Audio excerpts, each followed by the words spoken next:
So when you're practicing Allowism, then you're really able to sit with whatever emotion and stress and whatever feeling is coming in. You're able to sit with it. And once you sit with it long enough, you can raise in frequency to become more love, more joy, more peace, more enlightenment. There's, of course, men that they are in a relationship and they think that they can provide for their family through the money that they earn. And then at one point their wife leaves them and they're like flabbergasted, thinking like, why are you leaving me? Like, I'm taken care of. It's like, well, we haven't spent a day together in the last 3 months. So what do you think? Because eventually it's all about the connection and the love. That's why I think the plant medicine is such a powerful one, because it really brings you back into the heart. And we're live. We're live. And today we have a nice little topic based on, it's just a very important topic to me because it has to do with incredible transformation. We're coming to the point of understanding that we have a very clear theme that we want to explore always in these podcasts, which is the art of being human, understanding what the fuck are we doing here on earth, and how can we live life in a way that it's more fulfilling, that we become happy, that we're doing something that is in alignment with who we're supposed to be or who we want to be, whatever you want to, which perspective you look through. And I think that one of the ways of really going into that depth and understanding yourself on a deeper layer is, as we've talked about before, is through plant medicine journeys, and then specifically ayahuasca. And so I've been hosting another ceremony last week, which was an incredible experience of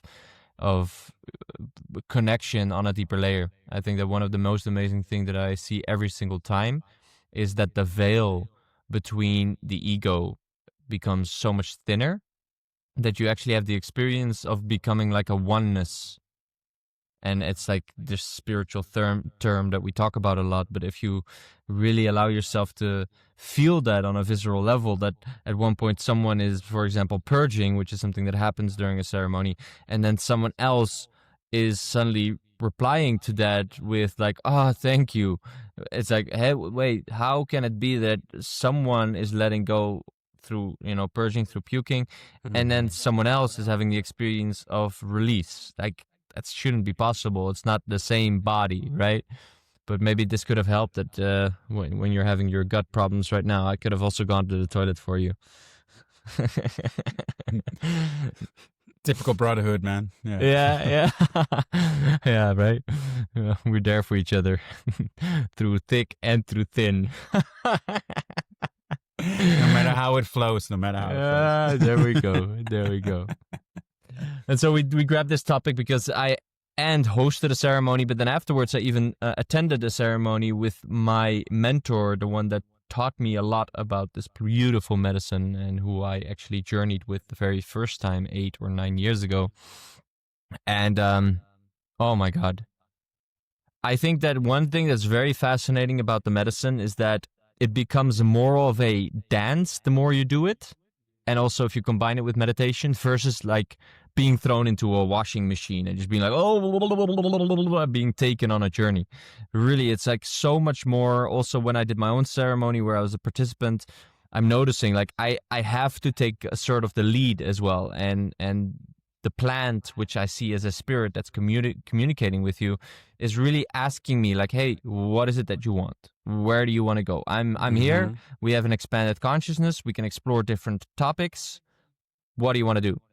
Instead of me just being like, yeah, I just want to lay here and I want you to show me just whatever you show me. And it's like, nope, then we're just going to lay here and we're just going to be thinking about things. So where do you want to go? And then to really uncover the layers. So what I also did as a preparation before I went there, because one of my intentions was to heal further from the pains that were still there regarding my ex-business partner and the feeling of betrayal that was there. And so what I ended up doing is I ended up going to his website, to his Instagram, to his YouTube, and just basically doing some exposure therapy and exposing myself to all sorts of things that he was sharing, and then noticing what was coming up. I was also looking at different WhatsApp messages from the past where he was, for example, really, giving me advice about how I need to change my life. That at that point wasn't really applicable because the connection wasn't strong enough that I couldn't really receive any of his feedback. Plus, it came a little bit from a place of being on a high horse, you know. So it was like, yeah, you know, it was a reflection to himself at the same time. The projection was a reflection. But by exposing myself to that and then going into the ceremony and really going into that feeling, because I noticed how looking at these things and also seeing, for example, his success that he's having right now, he has more followers and his business seems to be from the outside running well. And somehow that triggers then a part of me of like, oh, we could have created something really beautiful together. And that came then with this contraction when I was exposing myself to this. And so a couple hours later, when being in the ceremony, I could tap into that feeling. But I still needed to do it by myself. It's still that dance between me and ayahuasca where I needed to go inside of that feeling and be like, okay, I want to look at that. I want to feel into that. What is that? And so what started coming up is actually the layers of truth behind it. The reason why it was being reflected to me and seeing one side of myself that is indeed busy with checking in with how other people value me and validate me. This constant like subconscious narrative that became very, very clear. That is like, oh yeah, you're doing so well in your meditation right now, and maybe if other people would see you meditating right now, they think you're amazing and stuff like that. So it really touched upon this topic that he gave me feedback upon, which is, you know, can you also just really be in service to others without it needing to inflate your ego? And I think it's a topic that isn't just for me. I think it's a topic that we all struggle with, right? As soon as we get a validation from someone, then do we take that validation simply purely as, oh, thank you so much, and being grateful and humble in the appreciation? Or is a new narrative or a new story being created about who we are as a person?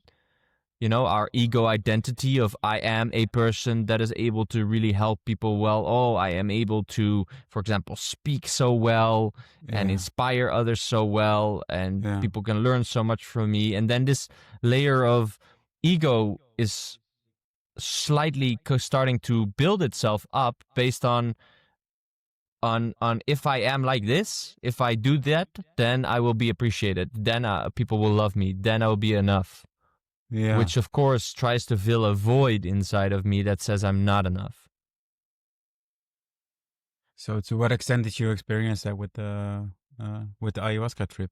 Yeah, it amplified the thoughts incredibly. I suddenly noticed how I was sitting there and I was suddenly like thinking about my mentor, the guide for the night, you know, the shaman, and thinking about, you know, how well I am actually going through it and that I'm clearing my energy fields so well. And if at one point I was also joining in with singing a bit, and how my singing benefits the space and the room.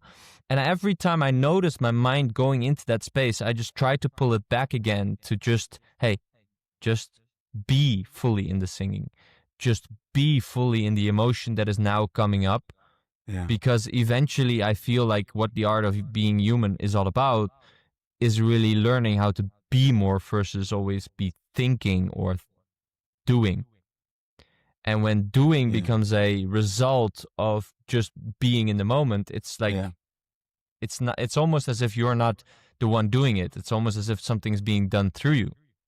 And I feel that that's the sweet spot where life becomes a very, very much a flow, where everything just happens.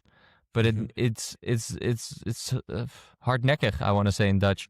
It was quite an intense to get there, because I was really feeling like every time I would sink into that deeper state of meditation, and then a thought would arise saying like, yeah, you're so good at meditating. It's a very sturdy little thought. Yeah, yeah, and it just got amplified so intensely. And now I'm just a lot more aware of it. I noticed it yesterday. I was sitting here behind our house. There's this beautiful stream of water where you can swim. And so there's a piece of grass there. And of course, it's nice weather. So there was hundreds of people sitting there and chilling there. And at one point I'm sitting there and I'm noticing how my mind is going to like things that I've done in my life and why I'm therefore worthy, or why I'm therefore enough, for all these people here. Like, it wasn't at all logical because, you know, I'm not talking to anyone there, but somehow my mind went again into this perspective of needing to be validated by the surroundings, by what I have done and who I have become, which leads me into the other thing that I noticed, which is the need to be productive.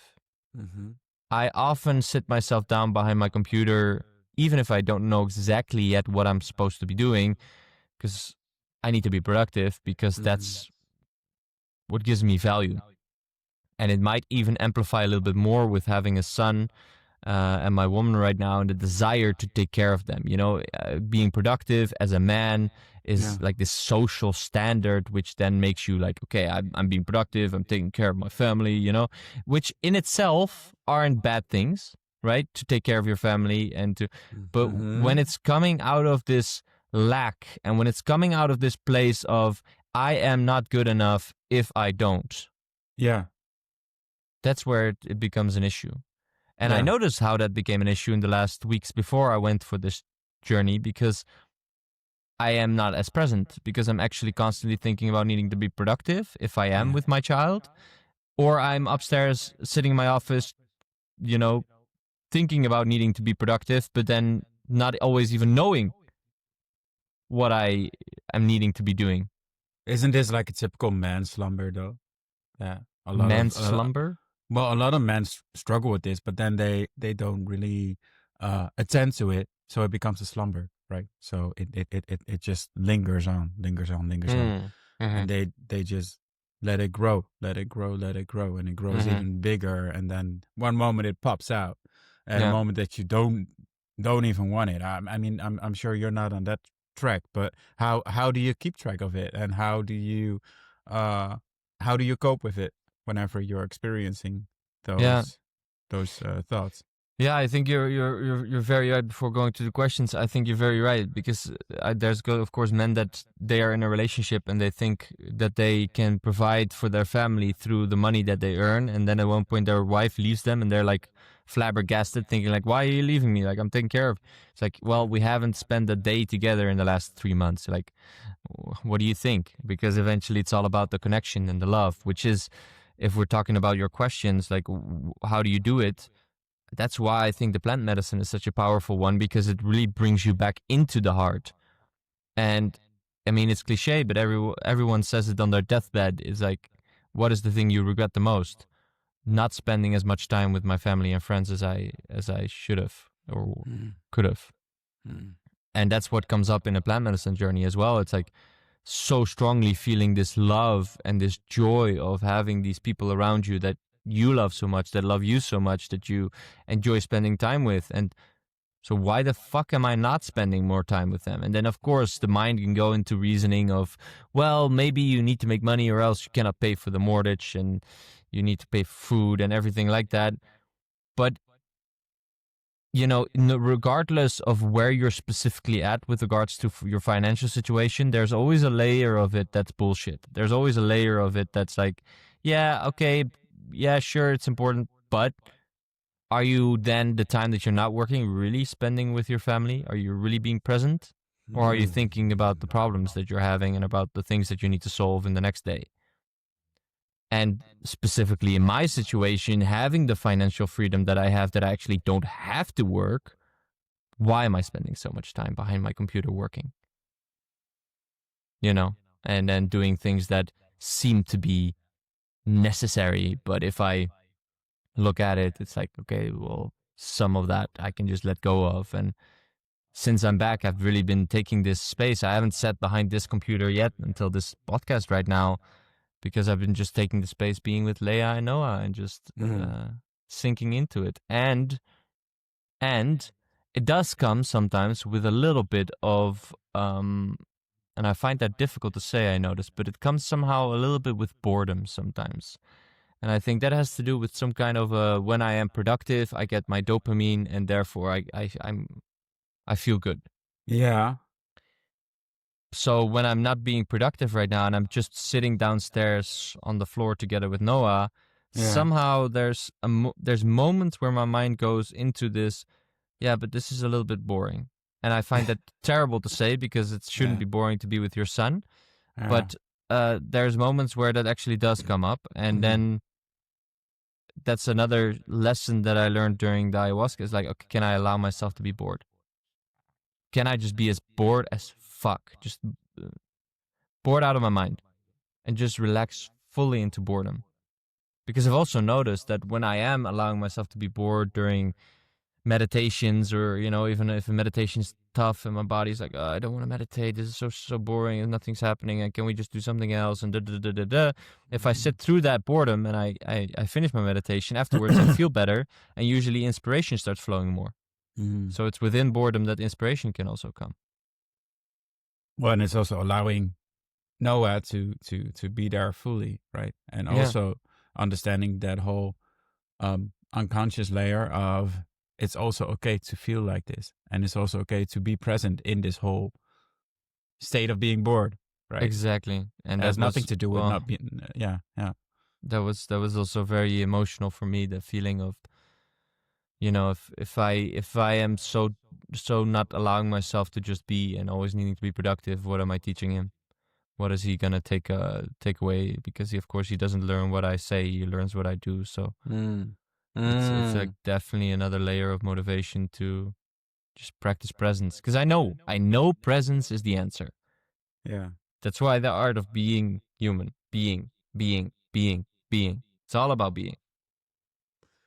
yeah. And it's fucking difficult sometimes to practice, but as long as I'm anchored to the sense that being is the most important thing, I allow myself to be bored, I allow myself to feel any kind of emotion that I'm feeling, I can just sit there and be with it, and I only move when it's through like this inspiration, or through not only inspiration, because sometimes it's good to break through blockages by doing something as well, like going for a run when you're really having a lot of emotions or feeling annoyed, or there's a struggle together with your partner or something like that, that it's good to do something that maybe gets me in my body. But overall, just it's all about being, and ways to get yourself into being more, because also when you go for a run, it gets you more into your being in your body, right? Being in the presence is the biggest present you can give to yourself. Aho, my brother. Aho, that's very well said.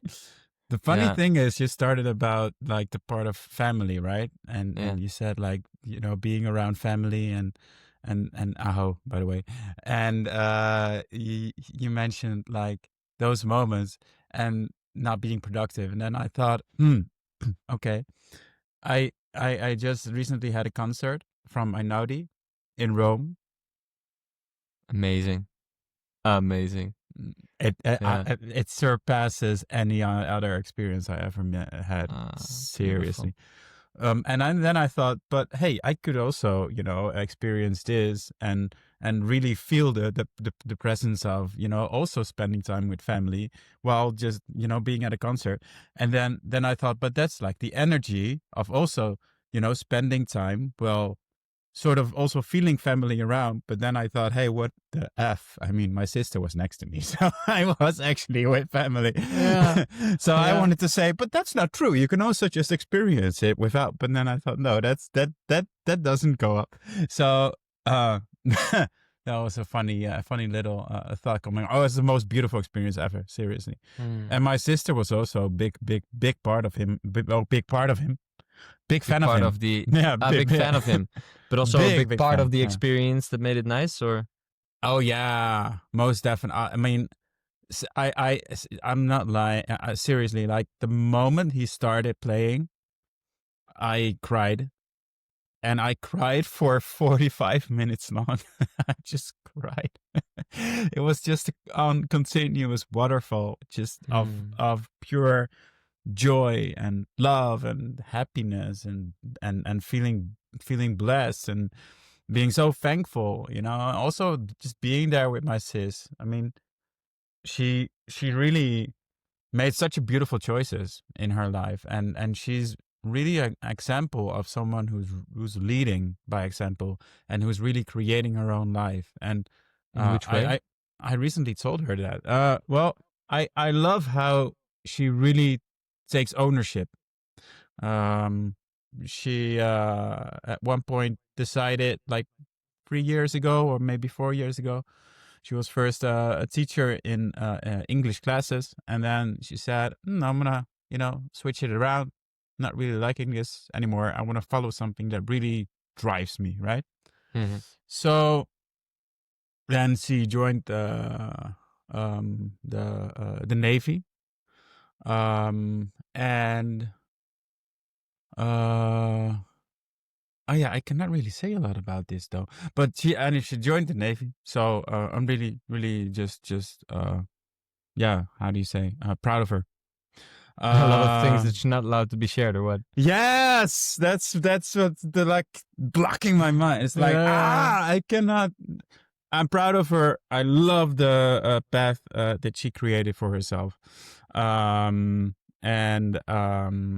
she's just one of my biggest examples when it comes to really, making decisions that that can change your life completely, with so much power, resilience, intelligence.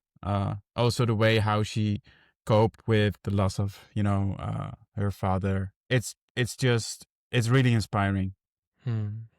I really have to sort of like at the same time be very aware of a filter that it's so fucking annoying, but it's for her own protection and anything around that. So not gonna.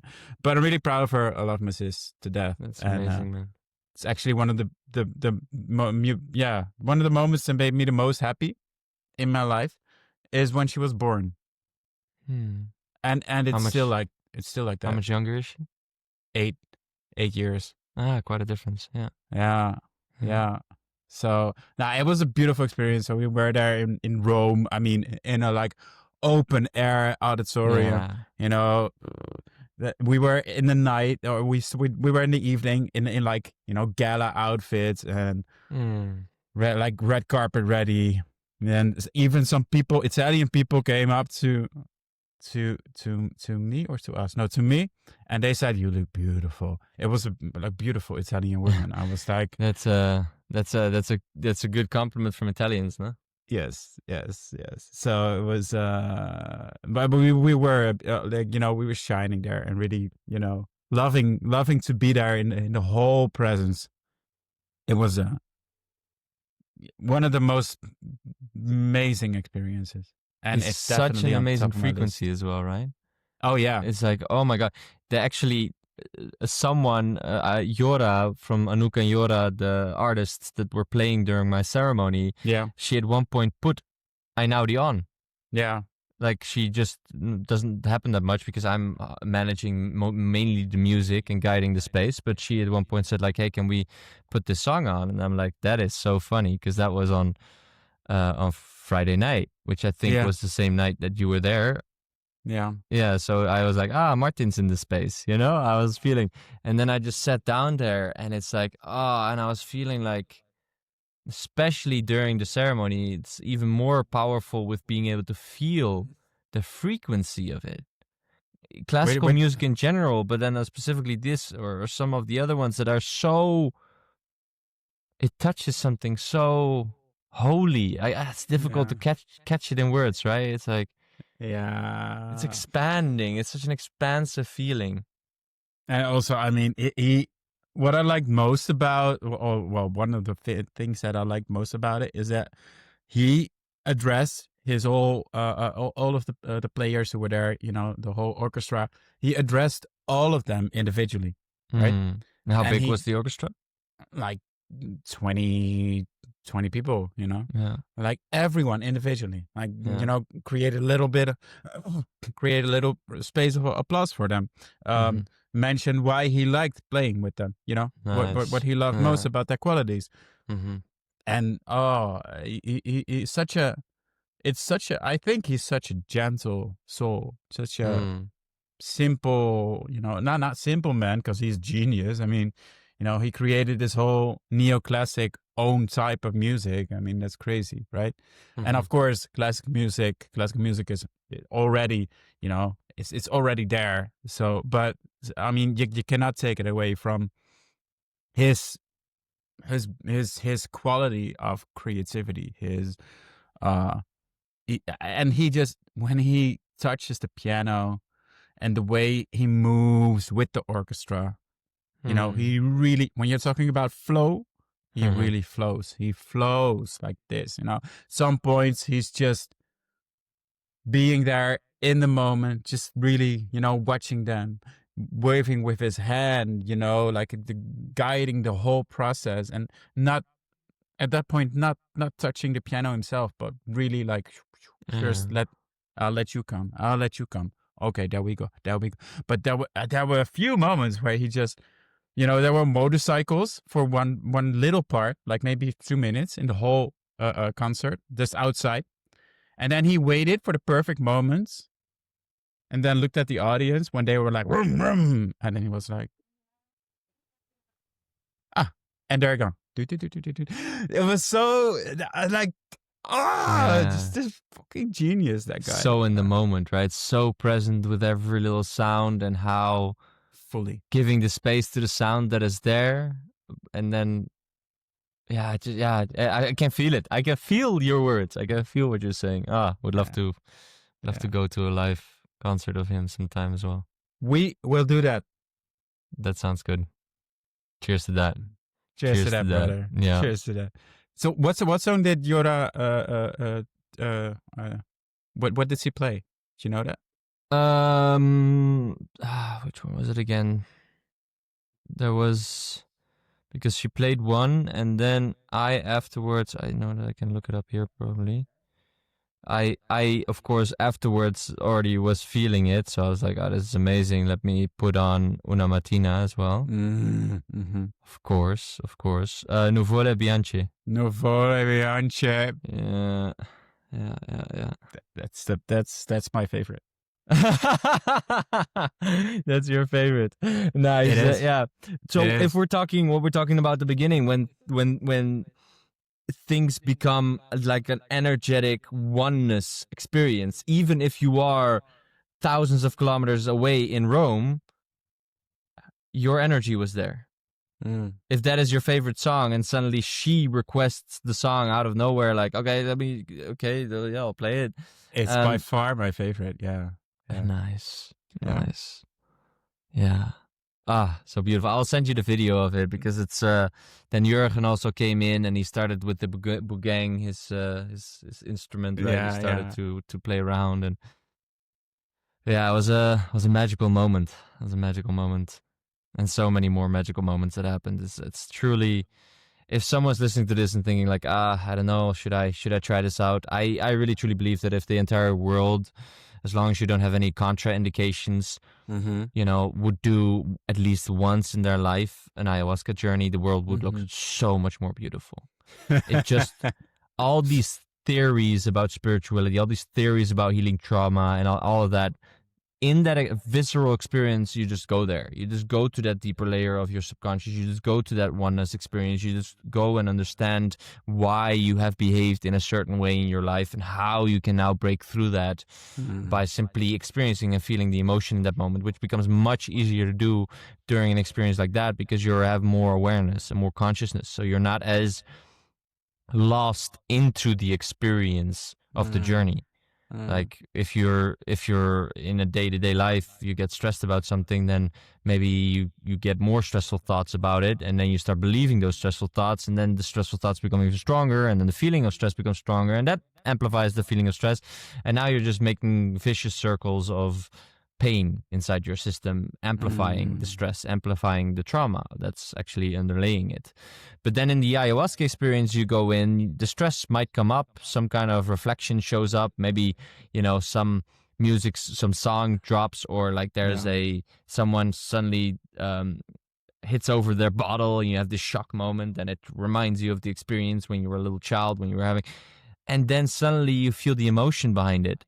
And instead of then going into the thought that's connected to the emotion that says like, this is bad, or this is not good, or I should be afraid, now suddenly there's this awareness of being able to be present with the emotion to the extent that it can just be. And that's where at one point I had this ayahuasca journey where I connected with this this higher consciousness that was explaining to me the importance of what he called Allowism. And I have to step back a little bit. Higher consciousness, what is that? I believe that there is different beings in this universe, and a lot of different beings, and many of them are non-physical. So they don't have a three-dimensional body. They're not vibrating, as you could say, on the three-dimensional layer.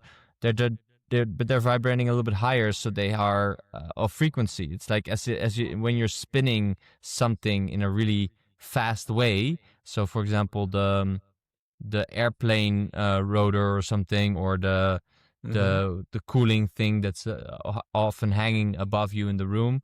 You know, if it spins very fast, at one point you don't see them anymore, right? It's like that. It's like they're vibrating so fast they are non-physical, but they are beings, they are entities that you can actually touch into. And if that sounds very woo-woo to you, then go and have an ayahuasca experience, because it becomes very visceral and very real. Yeah. And they have information. And light, of course, carries information, right? So all frequency carries information. And so when you tune into a higher frequency, you tune into a higher level of information. And so the experiences of being so connected to a being who was explaining to me what Allowism is, which is basically the belief of allowing everything that you feel and think. So when you're practicing Allowism, and there's a lot of different belief systems in the world and religions where there's an incorporation of that, but that's the specific term that I got, then you're really able to sit with whatever emotion and stress and whatever feeling is coming in. You're able to sit with it. And once you sit with it long enough, with an awareness, and you don't identify with the thoughts that are connected to it, it releases itself from you. And you can raise in frequency to become more love, more joy, more peace, more enlightenment. That's how I look at the world. And that's what an ayahuasca provides us in an instant. And at the same time, I would always say it's not a magic pill, because we do need to always understand that afterwards, it might not be that everything is right away solved regarding this trauma or this pain.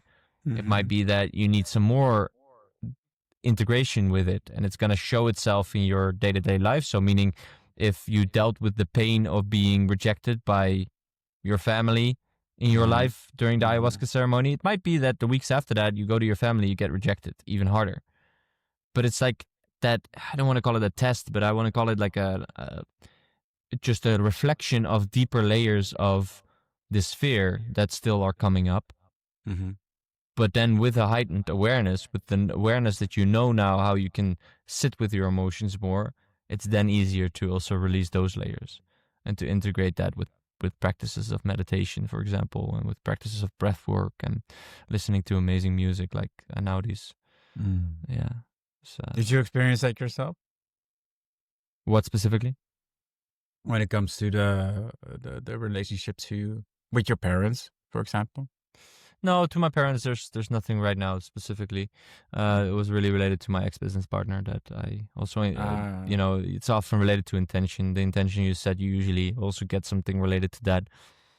And so how is that now? Is it like cleared? I would say there's a layer to it that's not fully cleared. Because this last night I actually dreamt about him, but the dream was really nice in that sense that we were just hanging out. So it wasn't anymore like if I dreamt about him in the past, it was more nightmarish. Yeah. And right now it was more like we were just hanging out, and it was like, yeah, he was explaining what he now does in regards to his business and how that works. And I was just listening to it with appreciation and a sense of admiration in the most positive sense, like really nice. And there was a slight feeling of like, but why did you have to do that without me? Like, could have also done that together. That was still a sentence that came out in my dream that I said to him. So there's still that layer, but that's why it's not a magic pill that just suddenly solves everything, but it solved enough layers that now I can finally go to his Instagram and see his success and appreciate it and just acknowledge him for it much more, because before it was more like resentment and a bit of anger and feeling betrayed, you know? Yeah. And now I'm also noticing, because some of the lessons that he was giving me were really necessary for my development as well.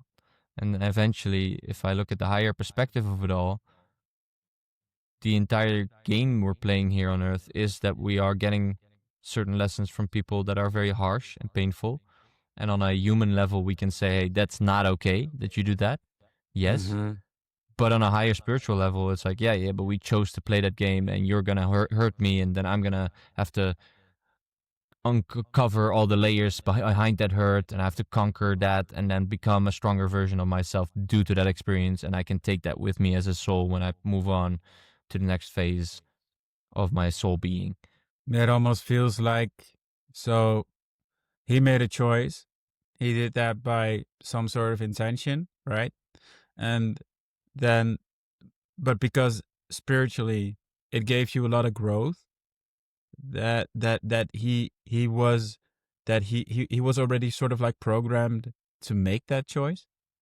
It Yeah, almost sounds like that, right? Like you cannot even blame him for doing it, because hey, it was his spiritual part that, make this decision. yeah, and that seems very paradoxical, but I do like to approach these things always on the layer of the spiritual and the layer of the human.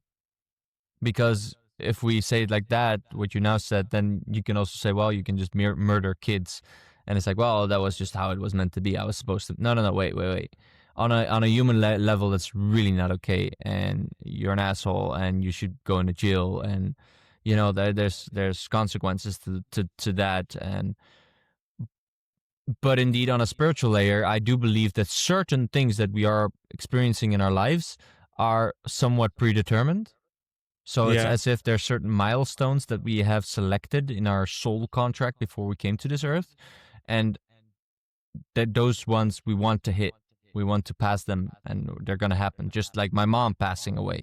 I really also learned during ayahuasca that my mom passing away was something that we really agreed upon beforehand, that she would actually go, and therefore, besides giving me this entire process of awakening because of that, also she has become a consciousness that I'm able to commune with as well. Like I said before, a specific frequency that I can tune into when I think about my mom, that somehow then leads me to all sorts of insights and a bigger awareness of what's going on in my life and what I'm supposed to be doing here.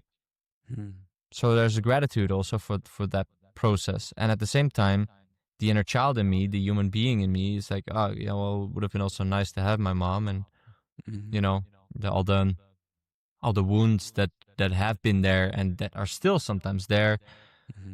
Maybe wouldn't have been there as much. I wouldn't maybe have been so busy with trying to find validation outside of me, because I would have had more security if my mom would have been there on earth, because that gives me that grounding love that I don't need so much from the outside anymore. I think that's something that links to that, but that's why it's so important to always look at it from a human perspective and from a spiritual perspective.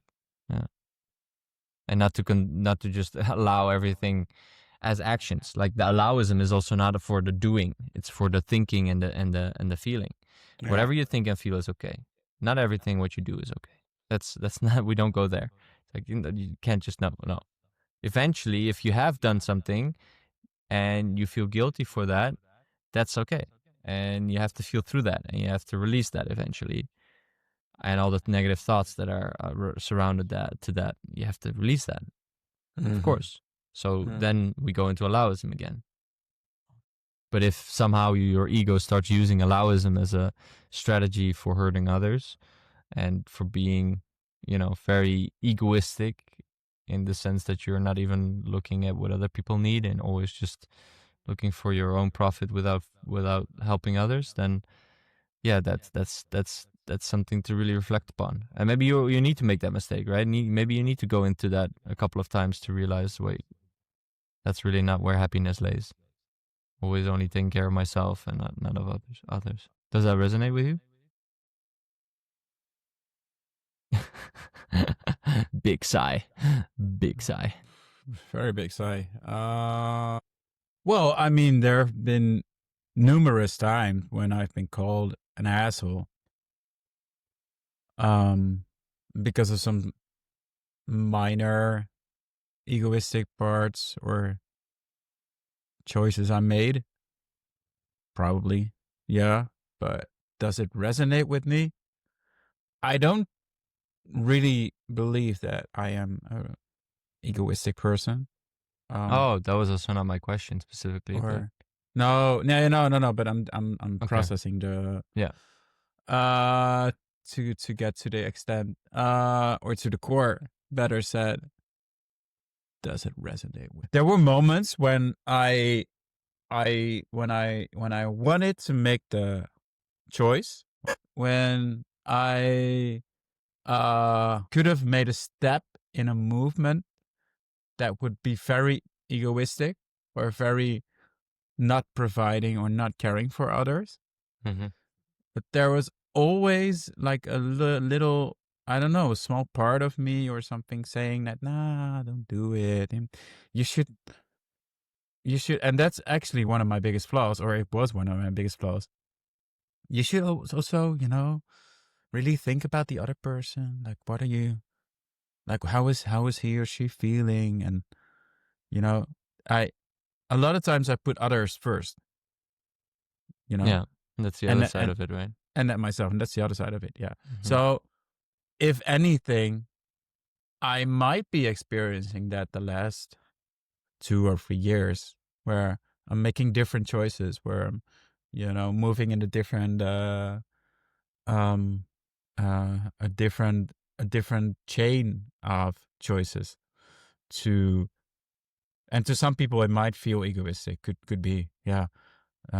For me, it's mostly just making choices that are more bound to my own needs, desires, wants, and where I'm like, yeah, but you should also, care for the other or think about the other or have empathy. And I'm like, well, I'm just gonna go with my own gut now. So it might feel for some as egoistic. I never had a very like life impactful moment where I was like a complete egoistic asshole and just not Yeah, and I caring for think anyone at that's all. what I'm really referring to, right? Like, because you're Yeah. right. I mean, eventually these kind of egoistic thing you're referring to are mainly just about choosing for yourself. And of Yeah. course, people can interpret that then because you're not anymore choosing for them. Maybe you changed. You were always used to pleasing more. Now you don't please anymore. And now people are responding to that with like, hey, why are you not? Why are you different? And then they find it egoistic. And all of that is just bullshit, of course. Yeah. It's more like what I mean with egoistic is in the sense of when you react on your trauma. So you get hurt, so you hurt someone back, or either mentally or physically.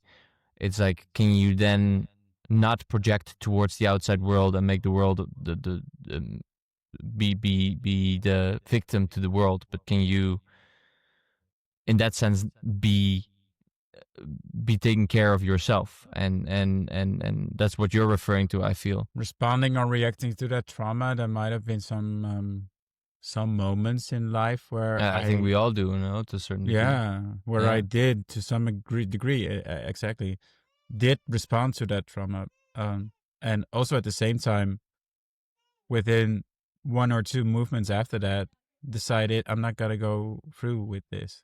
I this is me. This is my part. Do you I'm have not do you have an going example to. that pops up?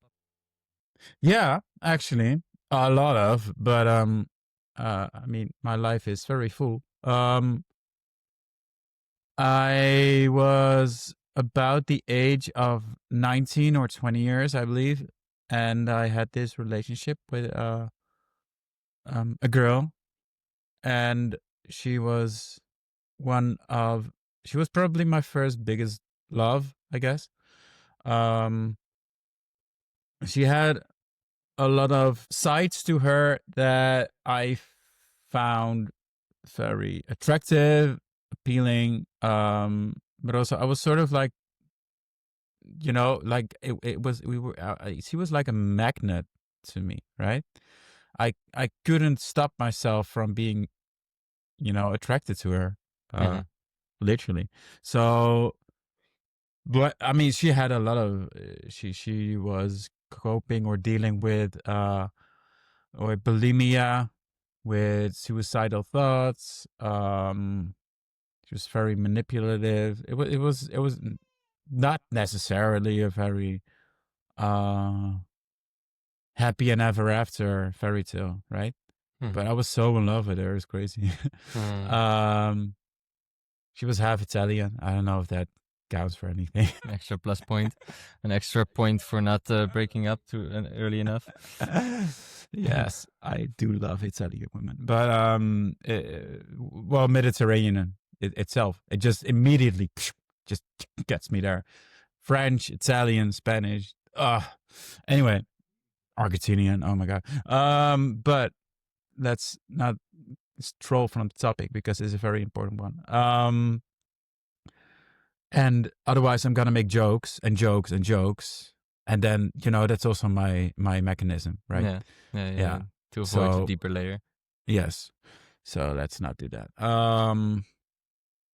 At one point, I started to, because from all the experiences that I had with her, and the times where she cheated or where she was cutting herself, and then had to go to the hospital, or sometimes did it for attention, sometimes did it to she cut in her arm or something. Yeah, her arm, her body, anything. Yeah, creating pain for attention. Yeah, it was like a normal routine that once or twice or maybe 3 times a week she would go to the hospital, right? And they did have to attend to her, but she never got deep enough, right, to really end it. So I don't know if that is truly for attention. I think she was really in a bad place at sometimes, and well, I mean, eventually that's the same thing what we're talking about already. No, it's like what I'm doing in my mind when I have these moments of like, am I good enough? Yeah. And I have my ways by being very productive of doing that. Yeah. And she found out that if she hurts herself, then she gets love, probably also to do with her parents back in the time. Yeah. That when she got hurt, then she got love. So she started to create pain inside of her in order to receive love, right? It's very sad, but it's...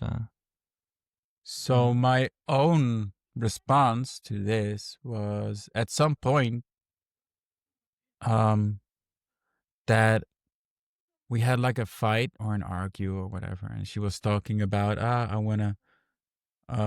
she was talking about intimacy, and I was just completely like, I don't agree with her at all at that point. And then she wanted to invite some other guy who was her ex, and we were in like a strange, crazy triangle, like sort of thing, right? We never had sex together, or well, we tried actually one time, where she was like, I want to do a threesome with my ex and with you. Well, we were in a relationship, and I was like, okay, if you want to do that, I'll try it. Maybe that's part of love that I can give to you. I don't know. I was so naive, and so in love. Yeah, I hear you. So, oh my god! But then at one point, I was like, I don't like this at all. I'm gonna go to the toilet, and I'm just gonna make her believe that I fainted. Make her believe that I'm in pain. So I played like I fainted because you didn't dare to say that you don't want this. No, at that point I made the egoistic choice to let her feel pain. Let her experience that. Because you wanted to kind of get back at her for even coming up with this idea to have sex with her ex. Yes. Yes. And then the ambulance came, and she was in the biggest panic that I ever, experienced her with. And she was really like tears and like, oh my God, like, oh, is she gonna die or whatever? She really like, You're a pretty good actor. I am, of course. Yeah. Yes, I am. Yes, I already was that at that point. And that's Holy shit. Yeah, so directors, hey, sorry, I'm being very honest, but I can act really good. So, no, I mean, I did it multiple times actually. One time I worked at a bank, um, and I'm not gonna call the name, but I worked at a bank, and I was sort of like customer service, right? But at one point I was like, I'm so fucking bored of this fucking work, man. I just, I'm sitting here, and I was maybe 20 years also, like 20, 21, 22, something like that. There was just a brief moment where I got back from Amsterdam when I did theater school, and then I had this brief moment where I lived with my dad again, and then I was back in the same place where I grew up, somewhere near. And I was like, oh, fucking hell, man, I hate this fucking job. So I just acted like I fainted. And then the ambulance came to the customer service, and then they took me out. And then I could, then I got fired in a good way. I even got money from them. It was Wow. bad. Anyway. Wait a second. Yeah, well, it's interesting Yeah. because did you then eventually tell that it was fake, or did you No. yeah, exactly. You just went to the ambulance and they checked you out. Eventually they said, no, we cannot find anything. And yeah, they said, well, but you faded. I think this is job pressure is not good for you. And I said, yeah, I do agree. I also think it's not a good. And so then they fired you, but you were on contract, so you get money. Yes. Was that a plan beforehand, or were you just fainting just because you were like, for the heck of it? No, there was a plan. Yeah. Yeah. Yeah. I'm terrible. Oof. Yeah.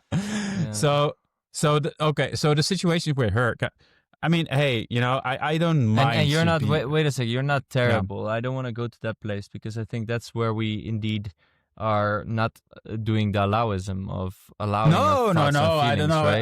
Right? I don't mean it like that. No, but it is genius. Very fascinating to.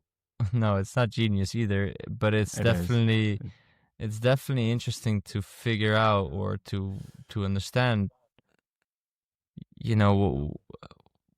Why that was so necessary for you to do.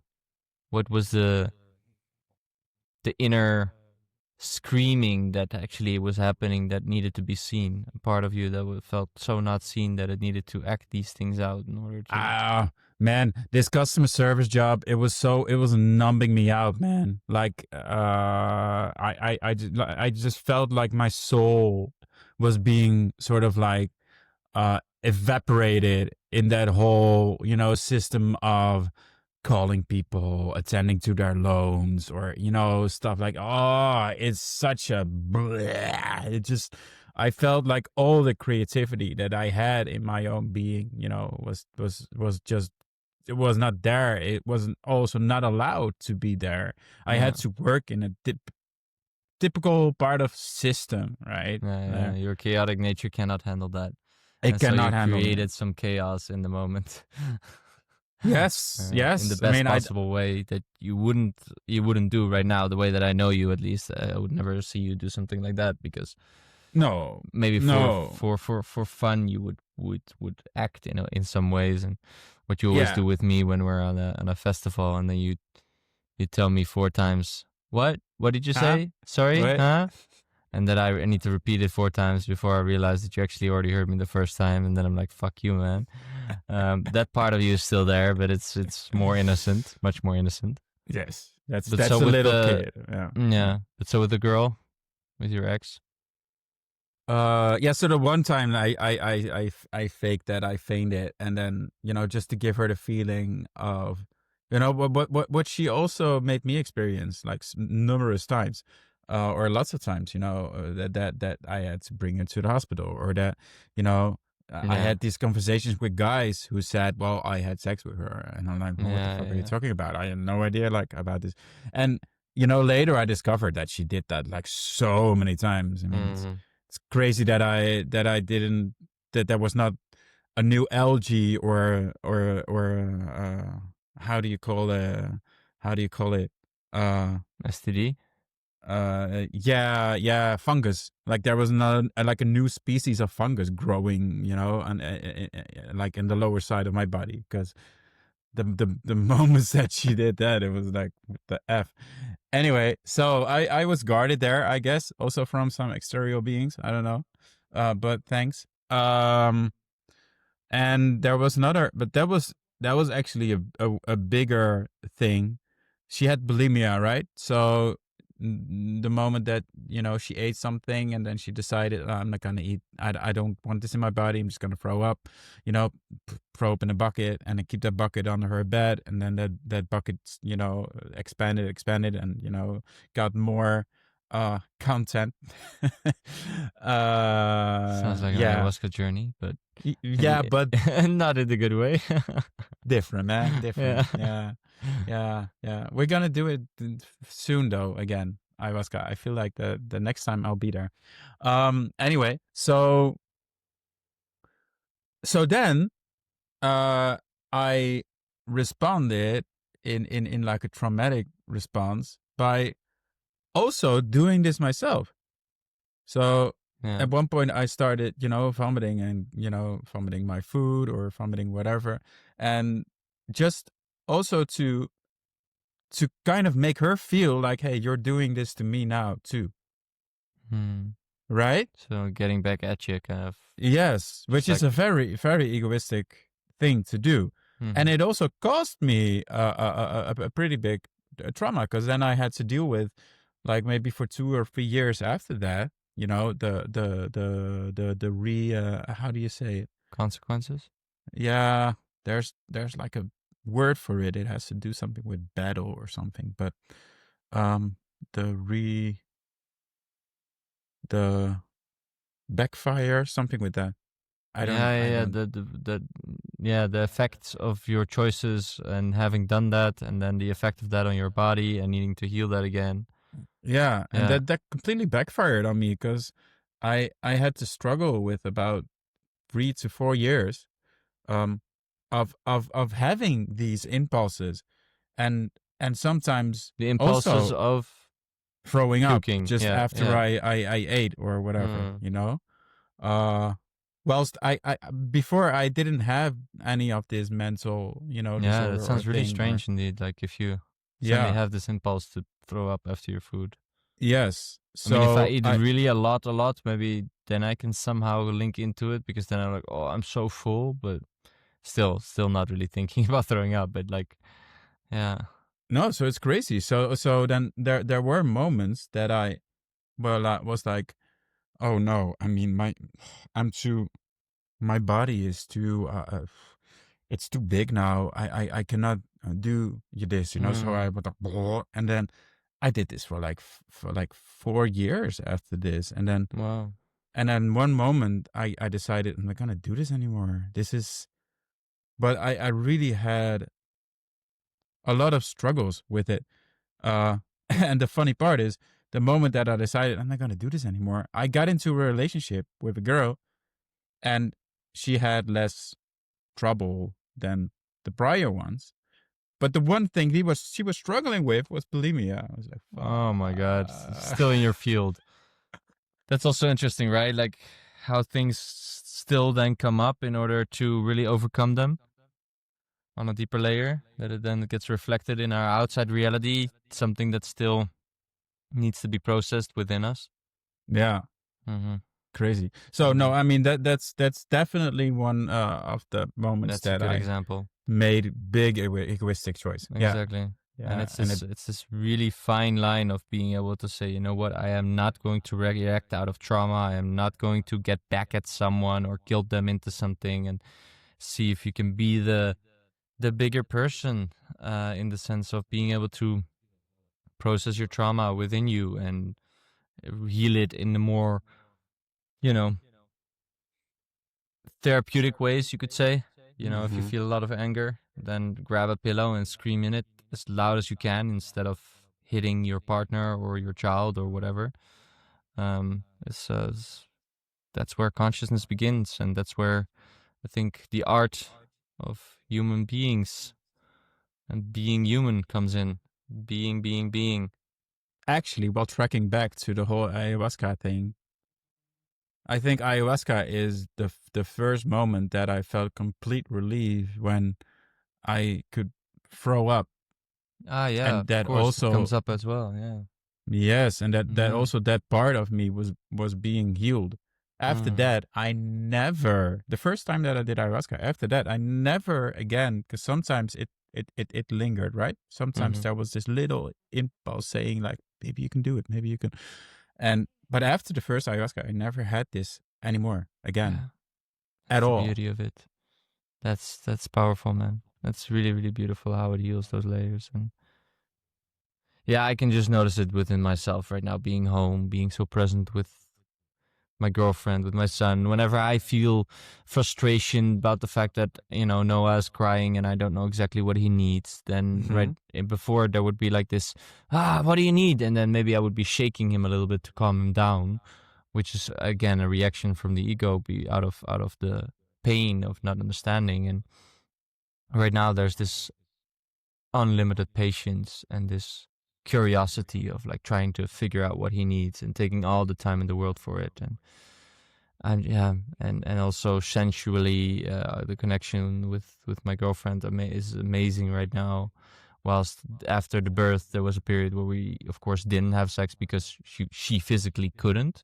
But then also comes with it the responsibility of taking care of a baby, where he needs your attention quite a lot. And if you can sleep, then you take the time to sleep. So sexually we were not that active, and then suddenly now as well, after the ayahuasca experiences, it's like there's this immense connection. And we've already shared the bed multiple times.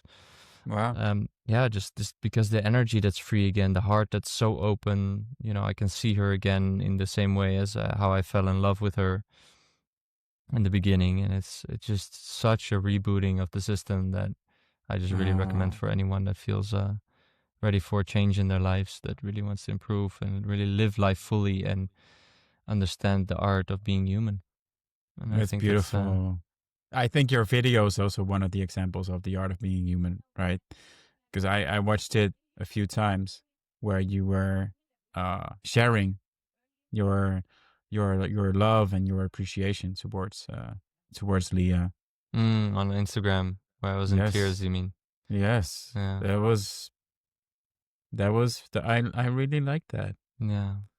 That That was was felt really so good as well. I was anyways in tears. I'm like, okay, let me grab that camera and just be as vulnerable as I can, because that's also a practice of not giving a fuck anymore about what others yes, think, right? But just being fully authentic in the most public display. Yeah, exactly. yeah. Thank you for recognizing me in that. That was really powerful for me as well. It was really a milestone for me to be that open and vulnerable. We're an hour in, brother. Time to wrap it up, but I think it's a beautiful moment as well. It was a really nice one. And for the people that are interested in following more, we have a bunch more episodes to listen to, and we release episodes on a weekly basis. So enjoy the art of being human with Martin and Ruben, with a little outro song. And every now and then we have also an extra guest, someone that comes in that we just talk to about, why do they do what they do, who are they, and what's their vision for life, and what makes them live the art of being human as good as they can. Would you ever So invite your ex-business partner for that? yeah, ever I can see. On the short term, probably not. Ever could be. I think there's some layers that need to on the human layer, some layers that need to be taken through before, just like having conversations with each other, because now we are not Yeah. really speaking. So need Yeah. some conversations and some more understanding of certain decisions, where it was coming from, and yeah, that we can really open our hearts again. Then we could have a conversation like this. Yeah, for sure. Never say never. Never. Aho, brother. Aho. Awesome. Then like this podcast if you like it. Share it with anyone you think they can benefit from it. And then love to invite you to watch the next one or listen to the next one. Much love. For sure. Also much love to you, Martin. Much love to you too, brother. Brother.